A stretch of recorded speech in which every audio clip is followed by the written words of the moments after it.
Om.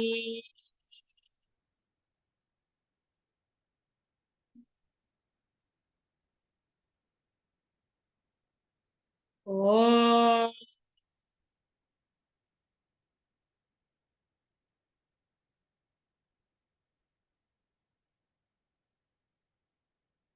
Om.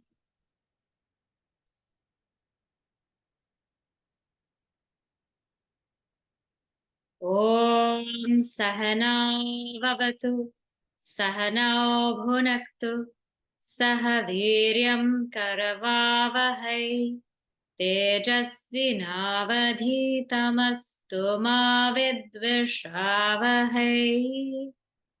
Om Shanti Shanti Shanti. Vakratunda Mahakaya Suryakoti Samaprabha Nirvignam Kuru Me Deva Sarvakaryeshu Sarvada. Saraswati Namastubhyam Varade Kamarupini Vidyarambham Karishyami Siddhir Bhavatu Me Sada.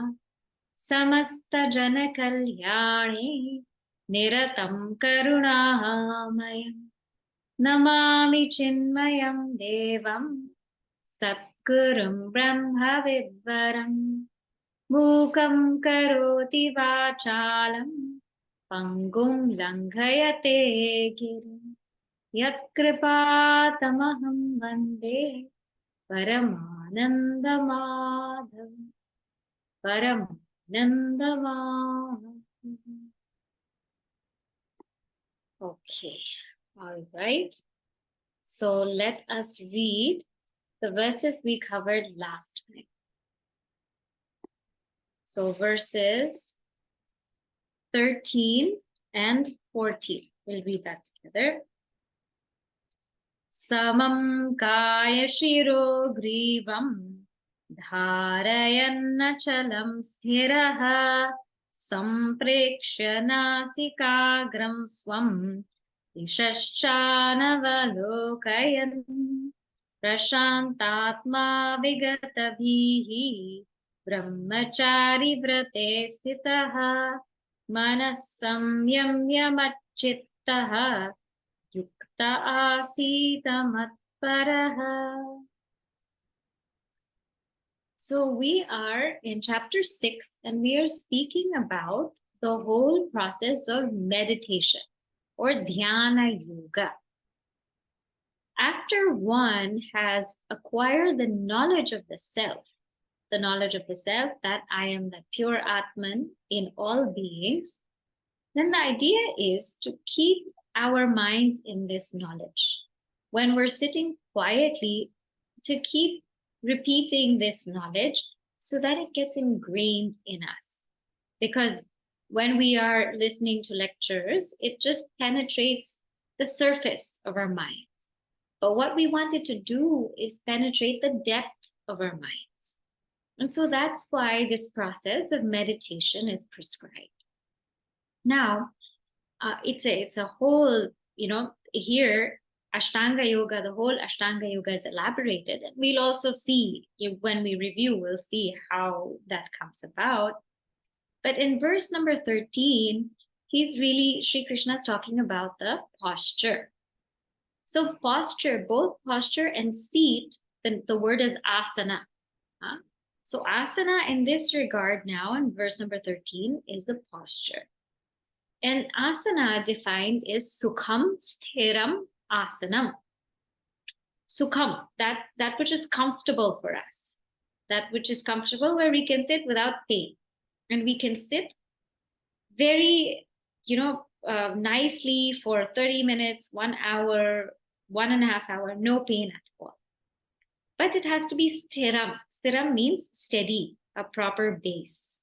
It has to have a proper base, proper foundation, not that it's rocking here and there or going side to side.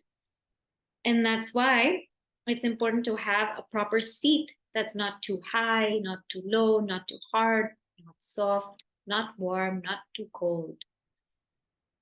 So here, samam kaya shiro grivam, the back, the head, and the neck should be in one line. Kaya is the back, shira is the head, griva is the neck.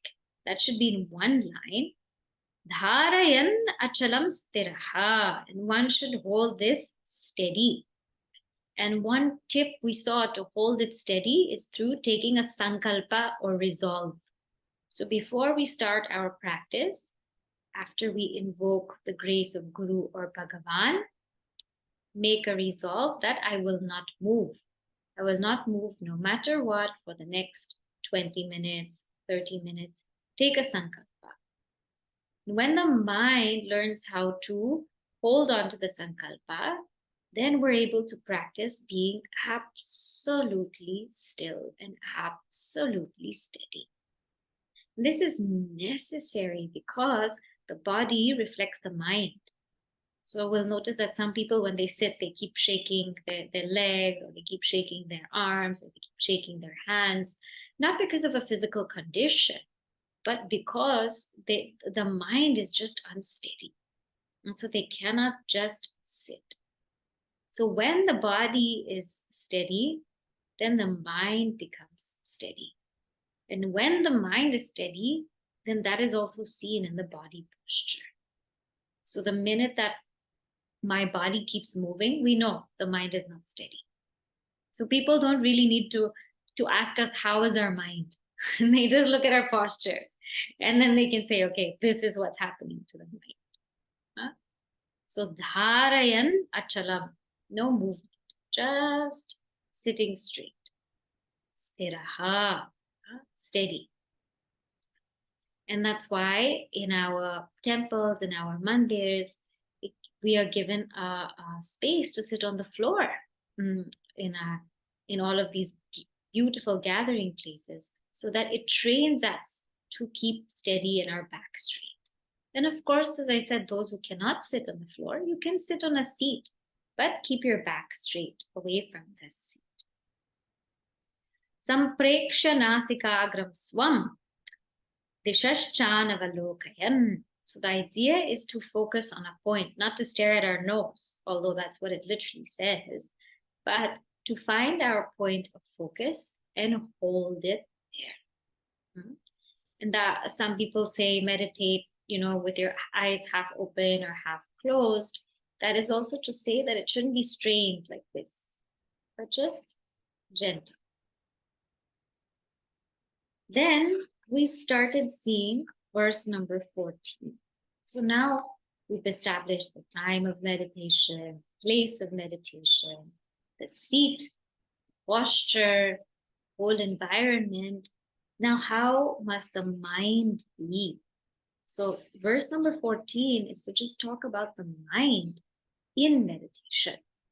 So first is prashantatma. Here we talked about dropping the past. So no guilt, no regrets of the past, no unnecessary replaying the past. So imagine, in order to sit in the seat of meditation, how much pure our vyavahara, or our transactional day, has to be. It has to be pure so that our mind is not regretting, not feeling guilty, not going back into the past. Otherwise, that will prevent us sitting in our seat. Vigata bihi means free from fear. So in the same way, no anxiety about the future. Earlier, it already said nirashihi, free from hopes and expectations. So no fear of what's going to happen in the future. That's why to sit at the seat of meditation takes a lot of surrender. When we surrender to Bhagavan, whatever happens will happen. It's okay. And there's no also fear that, oh my gosh, I might lose myself if I go too deep in meditation. That's also a fear. So no fear whatsoever. You close your eyes, focus, concentrate, and whatever happens has to happen. Then brahmachari vrate stitaha, one who's firm in the vow of brahmacharya. And this I also expounded last time. So not to have any lustful feelings. That's really important, because in the seat of meditation, if our mind is overpowered by lust, definitely we cannot meditate. We will only meditate on the object or on the person of lust. So to stay away from that, to stay away from, I explained what it was for brahmacharya, for brahmachari and for a grahastha last time. So for brahmachari, free from absolute lust. And for grahastha, free from lustful thoughts of any other being besides one's partner. Up to a certain age, that also, to a certain age and to a certain time in life. And then manas samyamya, having controlled the mind, Matchitah yukta asita matparah. So we left off at these two words, Matchitah. Matchitah literally means that the mind is absorbed in the self. The mind is absorbed in the self, and Matparah, the mind's goal is the self. So Matchitah, I'm thinking of the self, and also Matparah, my goal is the self. It's important, these two words are important because sometimes we could be thinking of something else, but our goal is the self. And this is what Adi Shankaracharya ji gives in his bhashya, in his commentary. He says, sometimes our mind could be preoccupied in another person. It could be in somebody else or in our child or in something else. But our goal is Bhagavan, or our goal is that supreme self. So imagine if my mind, Matchitah, is preoccupied in something else and my goal is Bhagavan, then I will never ever be able to get to my goal because my mind is somewhere else and my goal is somewhere else. And whenever there is this digression, this kind of concentration, or in this verse now, what this samadhi cannot take place. Samadhi, savikalpa samadhi, that absorption of the mind with thought, can only take place if my thought and my goal is aligned. So I am actually thinking about my goal. Matchitah, matparah. I am thinking about my goal and my mind is absorbed in that. Only that is this practice going to be successful. If my mind is elsewhere, but I know my goal should be here, then there's still a great amount of vairagya that's required for the thoughts and the goal to be at the same place at the same time. So with this verse number 14, savikalpa samadhi is implied. Now, here, the next verse, Sri Krishna explains, for one who is practicing so intensely, what is the fruit or what is the result of that practice? So verse number 15. Yunjanevam sadatmanam. Yunjanevam sadatmanam. Yogi niyatamanasah. Yogi niyatamanasah. Shantim nirvana paramam. Shantim nirvana paramam. Samsthamadhigacchati. Matsamsthamadhigacchati. Yunjanevam sadatmanam. Yogi niyatamanasah. Shantim nirvana paramam. Matsamsthamadhigacchati. So this yogi here means dhyayi, the one who's meditating. So in every chapter of Bhagavad Gita, different things will mean different words. Different words will mean different things, rather. Yogi in chapter 3 may mean karma yogi. Here, yogi means dhyayi or dhyata, the one who's meditating. Yunjan. So this yogi is yunjan, meditating. It comes from the root yuj, literally means uniting themselves with that supreme. Eva, in the way that has been said, sada, constantly, atmana. They are, atmanam here means the mind. They are constantly absorbing that mind. And how is this yogi? Niyata manasaha, one whose mind is absolutely controlled. What happens to this yogi? Shantim nirvana parama. This yogi adigachati, attains that peace, which is nirvana, nirvana parama, that is ultimate, the ultimate peace or moksha. Matsamstha, abiding in me, adigachati, the yogi attains that. Thus, always keeping the mind balanced, the yogi with the mind control attains to the peace abiding in me, which culminates in total liberation, nirvana or moksha.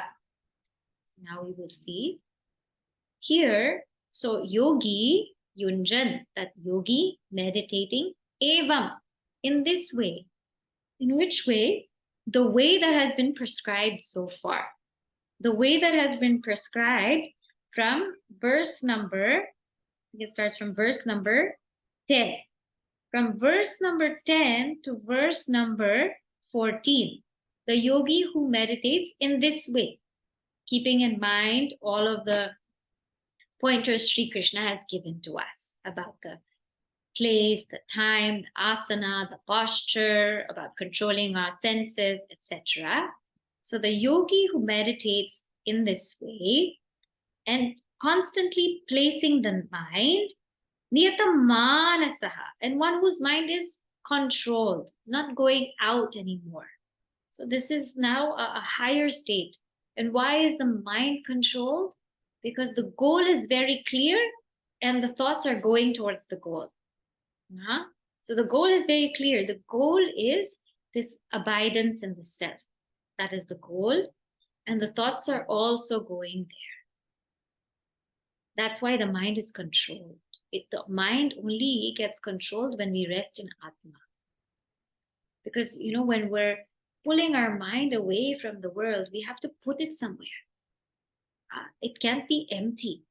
The mind, it's very hard for the mind to be empty. So when we're pulling it from the world, we have to place it in a support, in a place. And that is Atma in this context. This person then, in that state, attains a great sense of peace. And that Shanti is not coming from outside. That Shanti is coming from inside. That peace gets reflected in that calmness of the mind. See, when our peace comes from outside, one Swamiji said this very nice thing. He said, when peace comes from the set up meaning the people around us, our experiences, the things around us, the place, etc. When peace comes from the setup, we will get upset. Because setup will always change. Setup will always change. The people will change, the place will change, the climate will change. So whenever our Shanti is dependent on the setup, beware, we will get upset. It's just a matter of time before it switches to upset. But when that Shanti is from within, then one always has that sense of peace, no matter what happens outside. And that's why that is the supreme Shanti. It's coming from within. It's not dependent on any outer circumstance. And it cannot be lost also. That Shanti cannot be lost. Nobody can take away that Atma. Because you are Atma. But people can take away our other things. That Shanti also cannot be gained. Because we cannot gain Atma. Our Shanti is already who we are. Our nature is already peace. We don't have to gain peace. And we cannot lose peace, actually. We just have to remove all the unnecessary misunderstandings to realize our nature is peace. That's all. And this nirvana, moksha is called nirvana. And this term also came last time in the Bhagavad Gita. So I'll explain it again. See, Vana comes from the word Vati. Vati literally means blow, to blow. Then when you add this nis, and it becomes nirvana, it means blown off. It's blown away. So nirvana is when these things are blown away. What is blown away? Avidya, kama, karma. Ignorance, desire, action.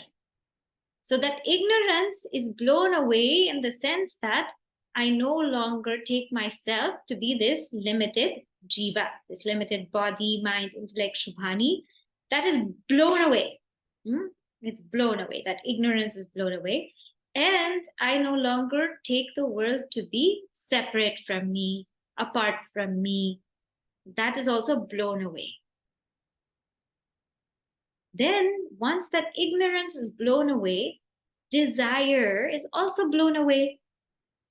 Because if I understand that this world is in me, this world rests in pure consciousness awareness. This world is actually nothing but consciousness. Then there is no more desire.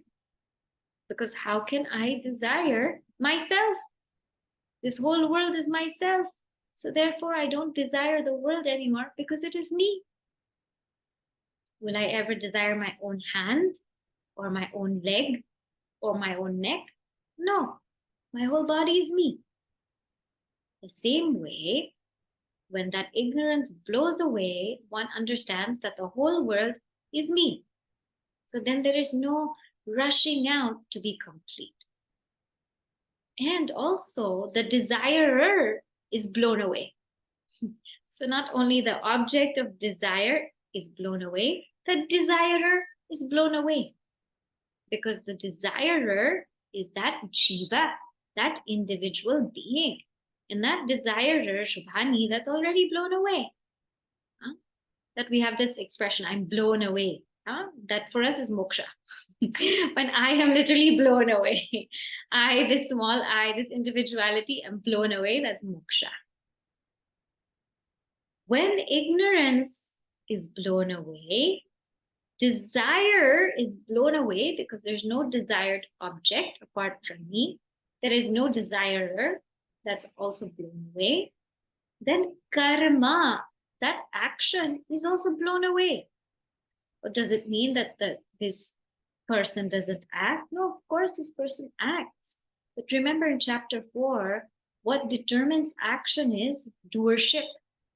What determines action is doership and enjoyership. When I take myself to be a doer, then I do action. And I take myself to be an enjoyer, then I experience results. But when this doership and enjoyership is blown away, then this action is just happening due to Prakriti, right? Pashyan, Shrinvan, Sprishan, Jigran, Pashyan, seeing, Pashyan, Shrinvan, hearing, right? Pashyan, Shrinvan, Sprishan, touching, Jigran, smelling, Unmishan, Nimishan, api, blinking, opening the eyes, etc. It is happening. What do I have to do with it? That indriyas are interacting with the world. So let them do their thing. I have nothing to do with it. So there is no doer, there is no enjoyer, that is blown off. And when ignorance, desire, action are blown away, that is called nirvana. Nirvana. And that nirvana is paramam, that is the supreme state. And so nirvana is also known as moksha for this reason, because all of these things are blown away. That is moksha. And of course, on attaining moksha, we attain that ultimate reality. Bhagavan Krishna says, Mat samstha, abiding in me, one attains that. So we attain that true essence of Bhagavan Krishna, Bhagavan Rama, Lakshmi Devi. We attain that true essence of that God or goddess.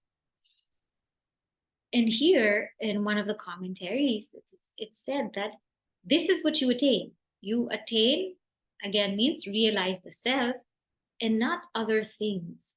Because in the Yoga Sutras, in the Vibhuti Pada, this is the third chapter, you say, of the Yoga Sutras, people who contemplate on certain things, they attain siddhis or special powers. So to separate this attainment of truth from siddhis, it says mat samstham adhigacchati. There are siddhis that people, on contemplating on a certain object or a certain kind of thought, they're able to read people's minds. They're able to tell their past lives. They're able to communicate with animals, etc. But all of these siddhis, Patanjali Maharishi Ji says, they're all obstacles to the main goal, which is self. So in this way, one who practices this kind of dhyana or meditation is able to abide in that self and truly realize the self. So now, Bhagavan Krishna has taken us to the result, but he wants to give us a warning. He says, listen, I have explained to you so far meditation up to Savikalpa Samadhi and also the result. But I want to tell you something, that meditation is not just a mere practice, it is actually a way of life. The way of life, because all of the circumstances or the way we live affects how we meditate. So verse number 16 and 17, he's going to stress on these points. 16, natyashnatastu yogosti. Natyasnatastu yogosti.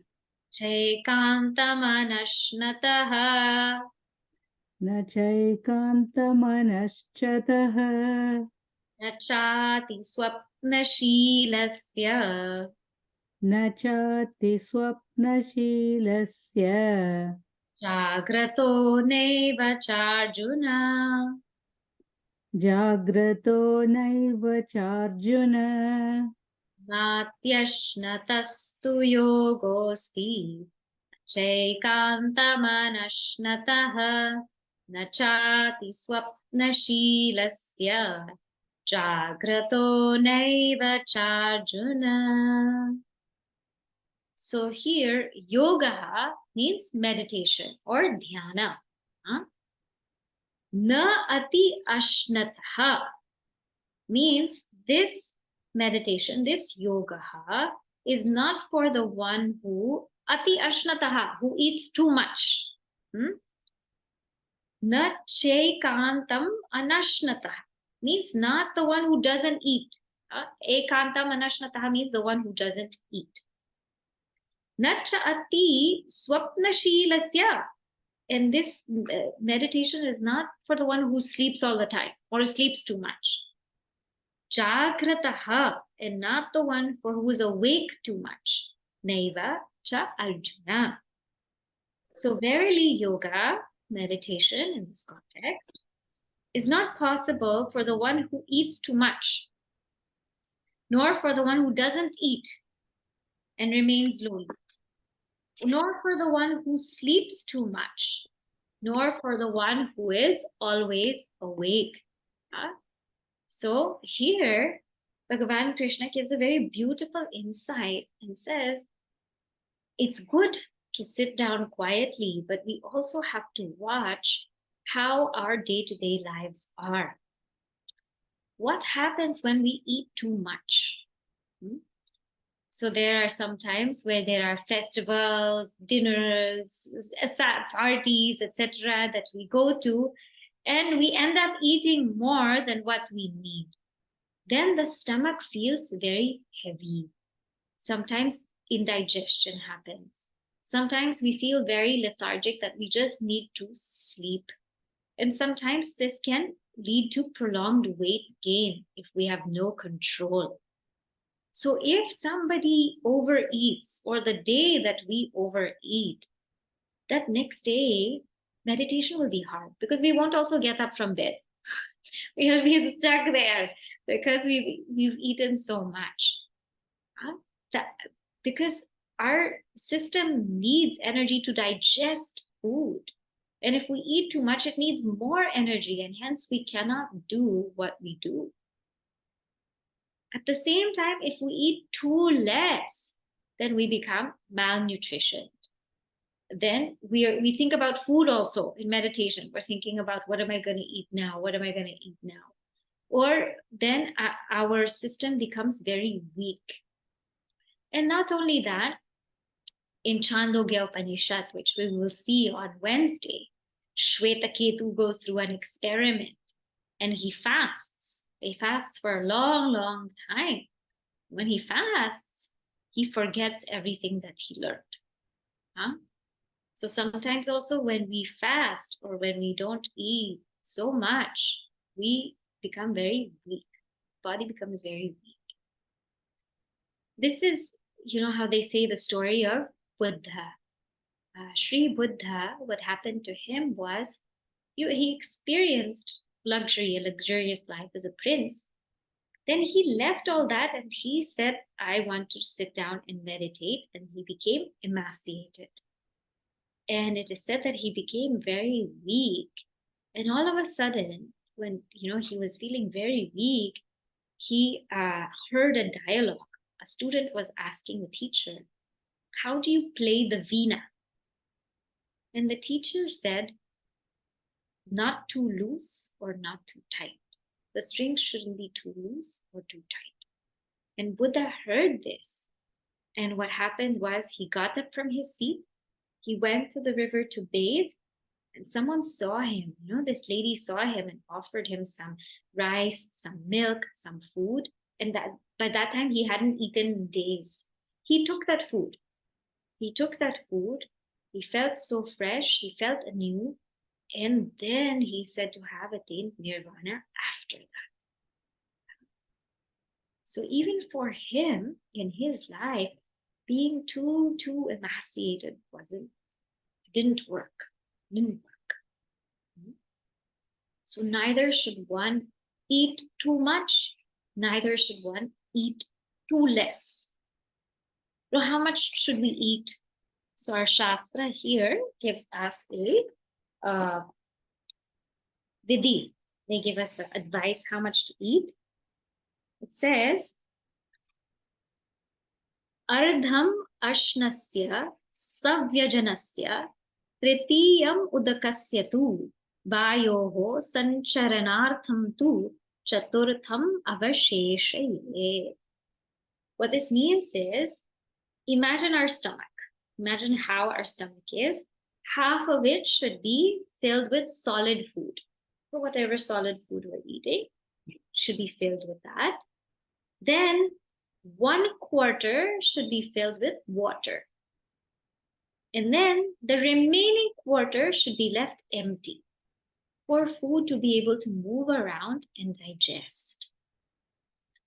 So in our Shastra also, food is called Aushadha, means it's a medicine. Even in Sadhana Panchakam, Adi Shankaracharya ji tells us this. Bhikshaushadam bunjata, means this food, treat it as medicine and take it in the right quantity.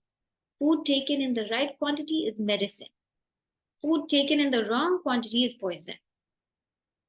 So therefore, one should be mindful of how much they're eating if they want to be a great meditator.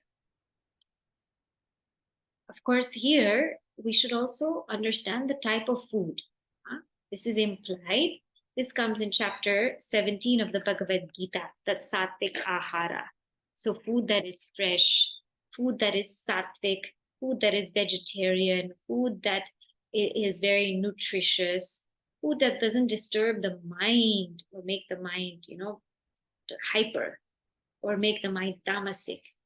that kind of food should be eaten. Here, quantity is emphasized, but in chapter 17, the kind of food, that sattvic food, that's also emphasized. So, not too much, not too less on food. Then it says, na acha ati swapna shilasya. So, not to sleep too much. Now, when we sleep too much, what happens is we get very lethargic. We sleep too much and we wake up and we still feel like we want to sleep again. You're going to ask me how I have this experience. When I was very young, I used to sleep a lot. So I have this experience, total experience. But the lethargy, it increases and increases, and the body hurts, and the food doesn't move. It's a terrible state to be in, sleeping quite a lot. But at the same time, jagrata, staying awake too much is also not advisable, because that it causes the mind to be so incredibly restless that the mind can't even sit still because it hasn't had sleep. And that mind, because it's jagrataha, it also creates, or it also, causes these heart diseases that one can have, because the blood pressure keeps rising. And if one just keeps staying awake, then what happens is during meditation, they fall asleep. So it's not for one who is always sleeping or sleeps too much, but it's also not for one who's always staying awake or stays awake too much. So the idea here is Sri Krishna is telling us how to live a life of moderation, because only a moderate person can really meditate. Furthermore, he elaborates on this. So we'll go into verse number 17. Same kind of thought, but he elaborates a little bit more because it's such an important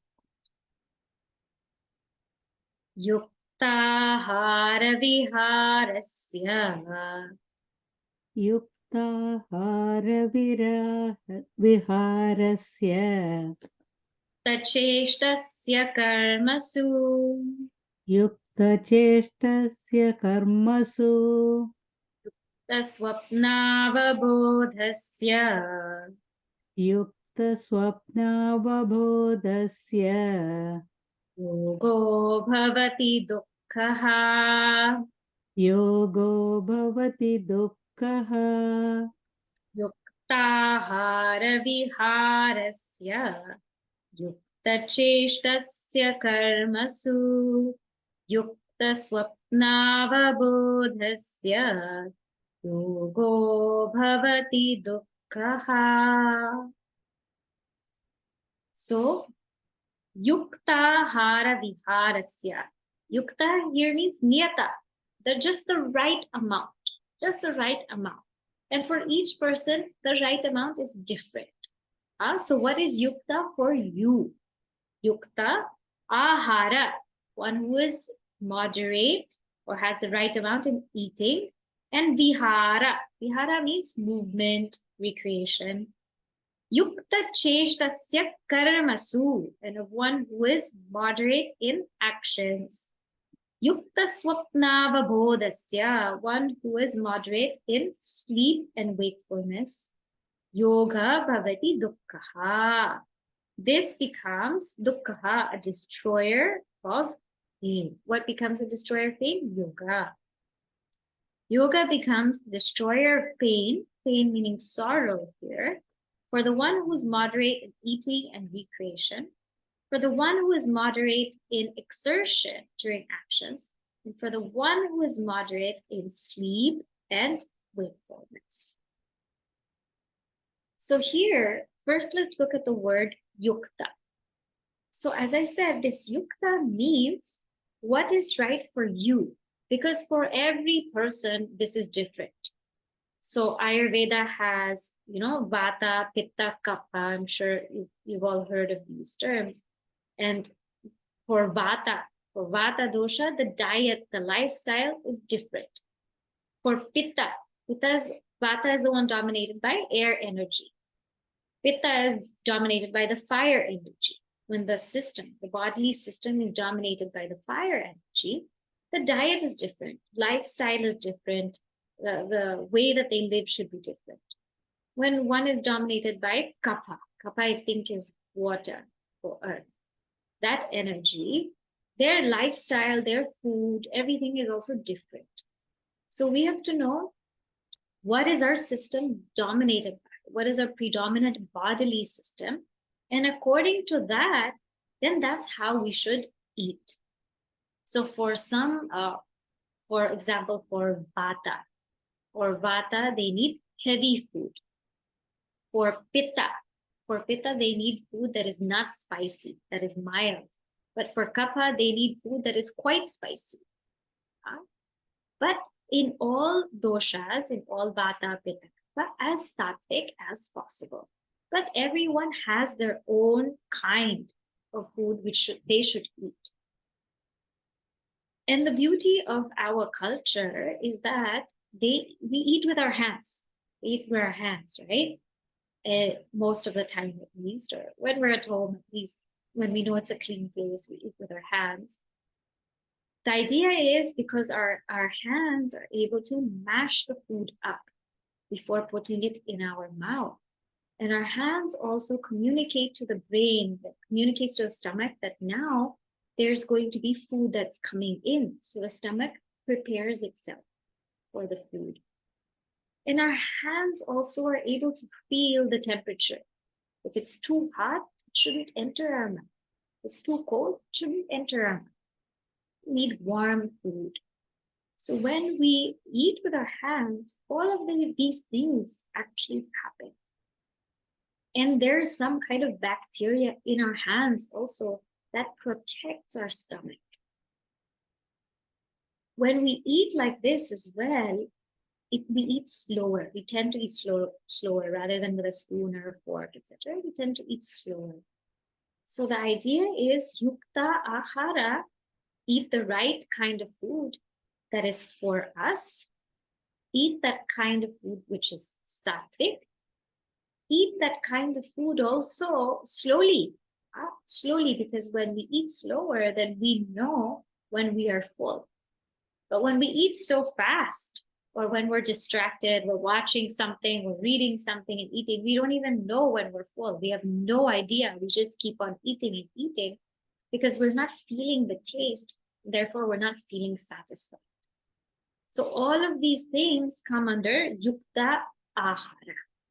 It's a pregnant word. And of course, eat with that idea that this is Annapurna Devi giving us food. Our food is Annapurna Devi coming to our house. And that's the respect and the love we give to food. Because it sustains our body. So yukta ahara. Then yukta vihara. When one is in a meditative practice, their recreation, their activity, their exercise should also be moderate. So somebody who's meditating has to walk, has to do yoga, because otherwise the body will pain. So they have to have some kind of form of exercise, but something that's not too active. They can't be running marathons or in the Olympics or in some program or in some show. That will be very difficult, because if people are too active, then they'll get very tired right away and they'll sleep. And they'll sit down in meditation and they'll feel like they're meditating, but they actually would have fallen asleep. So if we don't know what happens when we meditated, it means we slept. Pure and simple. If we sat for some time, we closed our eyes, we say, I don't know what happened. Simple, we slept. That's all. So not too active, but at the same time, not too passive, because otherwise our body will ache. In our Shastra, it says the one who is meditating should not walk past 8 miles. Should not go past 8 minutes because that would make the body too tired. So yukta ahara, yukta vihara. Also, what kind of exercise, how much we should do, that should be moderated. Yukta cheshtasya karmasu, and how we engage in the world, that should also be moderate. So we've all heard of this term workaholic, right? Day and night, one is working. That person definitely cannot meditate because the mind is just thinking about that. The whole day it's on that. So it's very difficult to pull the mind away and think of something deeper. Sometimes also if we're engaged in too much seva, that's also a hindrance. We are, instead of exhausting our vasana, it's creating more vasana. So even in that, we have to be moderate and know when to step back, when to let other people also do, and sit quietly. So not too much activity, but not also too much inactivity. So in Gurudev's commentary, he also writes, we cannot do too much of meditation, too much of japa, too much of all of this, because then the mind will also, it won't be able to hold that long. And we'll be fooling ourselves. We'll be thinking that we're actually doing all of these meditative practices when the mind is just wandering. So even in these practices, moderation, whether it's work outside, whether it's seva, whether it's our japa, whether it's our dhyana, moderation, what is required, we must do. And yukta swapna avabodhasya. So same thing here is again moderate in sleep and in waking. The more one meditates, the less sleep they will need. So you might wonder now, all of these things we're seeing, moderation. But what about the lives of great saints like Sri Ramakrishna Paramhamsa Ji or Anandamayi Ma, where they barely slept or they barely ate? Well, they are above and beyond this. We are trying to reach this. So for the ones who are trying to reach, moderation is prescribed. For the ones who are above and beyond, then their life functions the way it functions as per Bhagavan wills. But it is true that the more one meditates, the less they will need to eat and the less they will need to sleep. Because the system doesn't need as much food to sustain it. And also the body doesn't need as much rest because in meditation itself, it's incredibly restful. So this is yukta. And when we practice this way, then yoga is dukkha. It's dukkha. It destroys all pain. Now, one question can come, it's sometimes very difficult to live a life of moderation because sometimes unexpected things happen. Guests come, or sometimes we have such busy seasons that day in and day out, something's happening, or sometimes some emergency happens. So how do we keep this practice of moderation in all of these areas, whether it be food, whether it be recreation, action, sleeping, waking? How do we do it? The idea is to keep it as far as possible. There are going to be some times when we're shaken off of our schedule without our asking for it, without our want. It is our prarabdha. And at that time, accept it. That's also our sadhana. And go through it, grow through it. But once that period is over, again, come back to this lifestyle. And then if again we get shaken up, we go through it, but again, come back to this lifestyle. So keep coming back and coming back to this lifestyle. And the beauty about this is when we are yukta, when we do things in the right amount and in moderation, we also develop a great discipline, a routine, where we kind of do pretty much the same things every day, the same time. And some people might feel like, gosh, this is so boring. It's so boring to be in a routine, to do the same thing, the same time, same day. Some people eat the same food every day. It's so boring. The idea of routine is for us to forget our body, that we are doing the same things, the same time, the same place, the same way. So our body becomes so comfortable, pain-free, indigestion-free, constipation-free, drowsiness-free, all of that free, that our body becomes so light that we even forget that it's there. So when we live a routine life and a moderate life, we even forget that the body is there and the body needs attention. And we are able to go into that state of meditation very easily. So this is the essence of these verses. Okay. Now, here, Bhagavan Sri Krishna, in the next verse, and we'll just touch upon it, he goes into what is nirvikalpa samadhi. So we've seen until savikalpa samadhi, then he gave us some pointers. Now he's going to go into nirvikalpa samadhi. Let us read verse 18. Yada viniyatam chittam. Yada viniyatam chittam. Atmanyevavatishtate. Atmanyevavatishtate.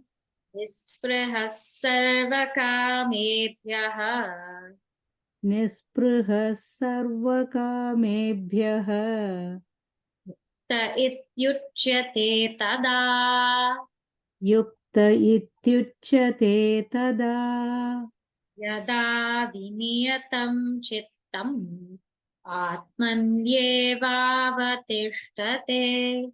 Nisprahas sarvakamebhyah. Yukta ityuchyate tada. So he says, yada, when, viniyatam chittam, chittam, that mind is viniyatam, perfectly controlled. How is the mind perfectly controlled? Because now the mind has been able to settle in that meditation, and also outside, in terms of outside circumstances, the mind is now living a moderate lifestyle, as we have seen. Atmanyeva vatishtate, that mind, Atmani, in the self eva, in the self alone, avatishtate, it rests. Nisprahaha, free from any kind of longing. Sarvakamebhyaha, from all objects of desire. Yukta ityuchyate tada, then this person is said to be united with the self. So when the perfectly controlled mind rests in the self only, free from longing of all objects of desires, then it is said that person is united or absorbed in the self. Yukta. More of this we will take up next week. Just basic meaning I'll give you today.